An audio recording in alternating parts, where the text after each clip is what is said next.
youth steps across the freezing stream, splashing cold water on his face to awaken his senses for the arduous labor ahead. In the vast untamed wild, the goat leaps free as the young man pours milk into a bamboo tube for the dog. This quiet ritual reveals a delicate balance of survival and companionship in the deep mountains.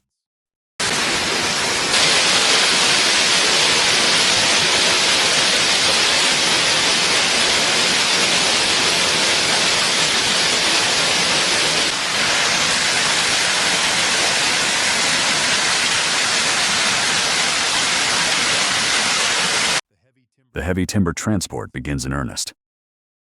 The young man shoulders a massive log, descending the steep slope with steady, deliberate footsteps that echo against the landscape. His loyal dog watches patiently from the tranquil pond's edge, observing every movement. This grueling physical exertion serves a purpose far beyond mere labor. It lays the indispensable foundation for his ambitious shelter construction project, marking the true start of his endeavor. He carefully lays fresh banana leaves over the water frame and inserts green branches into the wooden wall gaps. This meticulous arrangement creates a private cool shelter by engineering a sustainable microclimate using purely organic materials. Wood preparation commences. The goat grazes on tender leaves while the young man uses a long knife to scrape off the rough bark, revealing the pristine white wood underneath. He then sits on the log to gently stroke the goat, showing that this rugged labor is not devoid of warmth, but filled with quiet affection and a sense of calm companionship.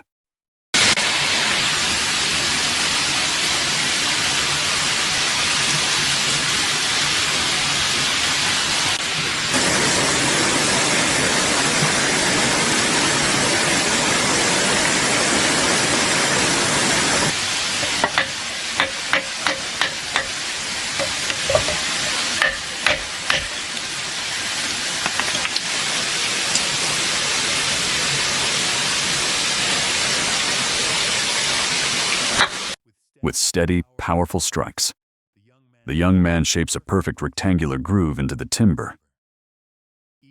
Each deliberate blow demonstrates exceptional craftsmanship and absolute structural precision in the wood. The goat suddenly leaps onto the timber. The young man drops his tools to shake it playfully by its back, then gently cups its face in his hands. This intimate gesture reveals a bond far deeper than mere cohabitation, proving their genuine emotional connection. The young man crouches on a raw log, steadying his chisel with one hand, while rhythmically striking it with a hammer to carve precise rectangular grooves into the wood surface. He then shifts focus, sawing the timber ends with a fine-toothed blade, before standing to trim tenon edges with a heavy machete. As a gray goat wanders nearby to quietly observe, this relentless switching of tools is not random busy work, but a highly calculated sequence designed to ensure every joint fits together with absolute perfection and lasting structural integrity. The young man carefully tests the fit of a crossbeam into its slot, checking the tightness of the joint with intense focus. He then drives a knife into the wood end and strikes it sharply with a mallet, peeling away thick bark to reveal the pale interior beneath. With steady precision, he positions a chisel and hammers it into the round log, carving out a deep circular hole. Once all components are processed and neatly arranged, he rises to brush dust from his trousers, finding a quiet sense of relief in this moment of completion. The assembly of the framework commences in earnest. The young man carefully adjusts the heavy base beam, ensuring its precise alignment, then wields a wooden mallet to strike the top with steady rhythm, driving the mortises and tenon joints into a seamless embrace.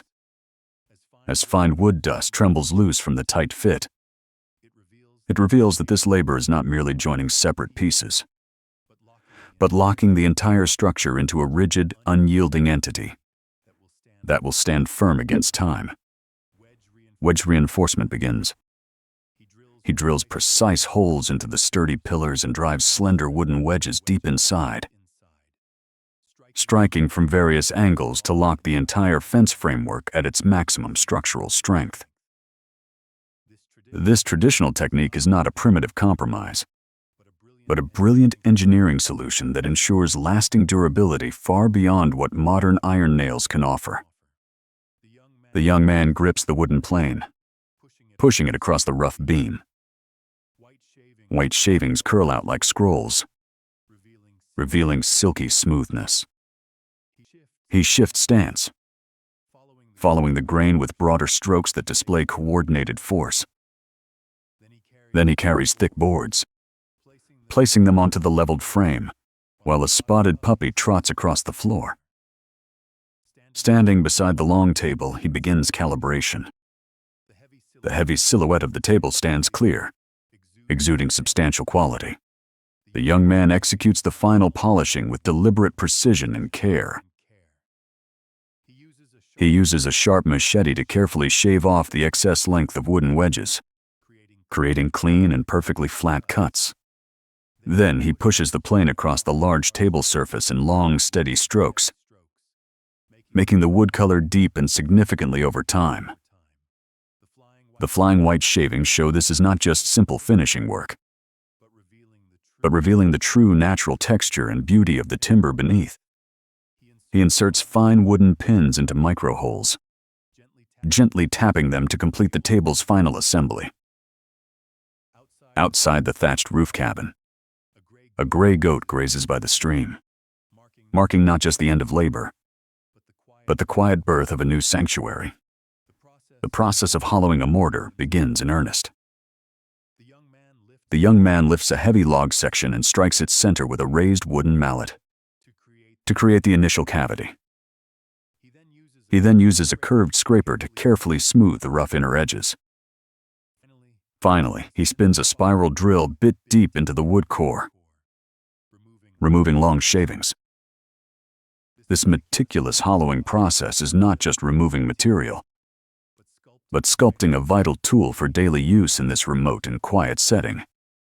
The young man inserts a fine wooden pin into the crosshole, striking it with precision to lock the T-shaped structure firmly. He then carves a stepped base for the mortar, each cut releasing flying chips and dull thuds. Switching to a wide bladed machete, he uses its weight to force the handle into place before trimming excess wood. Beneath the table, a black sheep rests quietly, turning this intense labor into a scene of harmonious coexistence between man, beast, and craft. The rhythmic tapping and careful shaping reveal a deep respect for tradition, where every movement is deliberate and every detail matters in creating a lasting piece. The young man lifts the heavy cylindrical log, placing it firmly on the workbench as the main body of the mortar. He studies the bark and cut surface with care, seeking the perfect spot to begin. After simulating the handle connection at the marked point, he picks up a thick chisel to break through the dense wood grain. In close-up, the tool moves precisely along the edge while wood chips fly, revealing his intense focus as the hole deepens. He tests the fit once more, sliding the handle into the slanted opening with a look of quiet satisfaction, ready now to seal and strengthen the joint. Sealing and binding. He pushes the resin-coated handle into the hole, adjusting the angle carefully. Layers of rattan are wrapped tightly around the joint to ensure even reinforcement through leverage. A goat wanders slowly beneath the table, adding a touch of life to the scene. This weaving serves as both structural support and decorative pattern. As he refines the rim of the massive mortar, it becomes clear that this complex assembly is not merely gluing parts together, but integrating them into a single unified soul.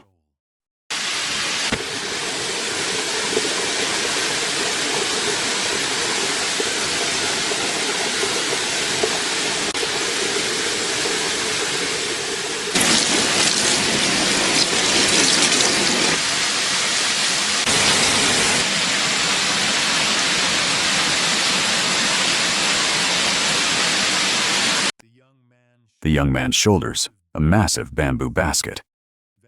Venturing deep into the quiet forest, he crouches by the clear stream, carefully extracting a large river snail from the gravel. Then he reaches beneath the heavy rock to secure his prize with steady hands. This foraging is not merely about gathering food. It is an act of reading the hidden language of the ecosystem with patience and skill.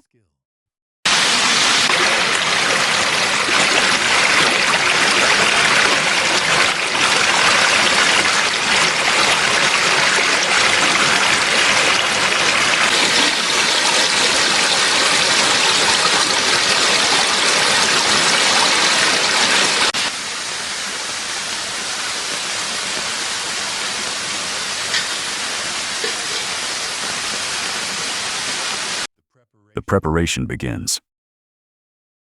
The young man washes the snails in a black aluminum pot, then stuffs dry grass into the earth and stove to ignite the fire. Once the flames rise, he places the pot steadily on the hearth. Outside rain lingers on the green mountains as mist ascends. This process is not merely boiling water. It infuses the ingredients with the raw essence of the wild, turning simple foraging into a refined culinary ritual rooted in nature. He returns to the stove and lifts the lid, releasing a billowing cloud of white steam that fills the room with the rich aroma of snails. With a fine wooden pick, he carefully extracts the hot meat from each shell. The tender morsels are placed into bamboo tubes on a tray, arranged in precise groups of 4. This meticulous process transforms simple foraged ingredients into a refined mountain delicacy, marking the completion of this rustic culinary art. Filling preparation starts. As night falls and the cabin glows with warm light, the young man scrapes minced snail meat into a small pan and sprinkles it with chopped green chives. The spotted dog wanders by the window, witnessing that this midnight cooking is not just satisfying hunger, but creating a comforting ritual in the isolated wilderness. The young man lines a green bamboo tube with folded leaves and precisely drops in snail filling. In the dim light, this meditative repetition stacks more tubes, crafting aromatic vessels rather than merely packing food for the upcoming feast. Steaming process initiated. He places the final batch of bamboo tubes into the large pot, stokes the roaring fire, and watches the boiling water steam as the filling inside slowly solidifies. The deepening color of the food indicates that this intense steaming is not just cooking, but a profound alchemist transformation of flavor and texture. Plating and tasting. The young man uses chopsticks to arrange the hot, fragrant bamboo tubes on a banana leaf, then peels one open to taste the rich snail filling with deep satisfaction. Sitting quietly with his dog by the window, this moment of tasting is not just eating, but savoring the ultimate reward of a self-reliant mountain life. The nighttime routine concludes. He uses chopsticks to carefully retrieve food from the deep bamboo tube, then drinks water from a metal cup with visible satisfaction. After extinguishing the main light, he picks up a lantern and walks into the shadows. This final patrol is not merely ending the day, but securing his sanctuary before surrendering to the peaceful embrace of the night.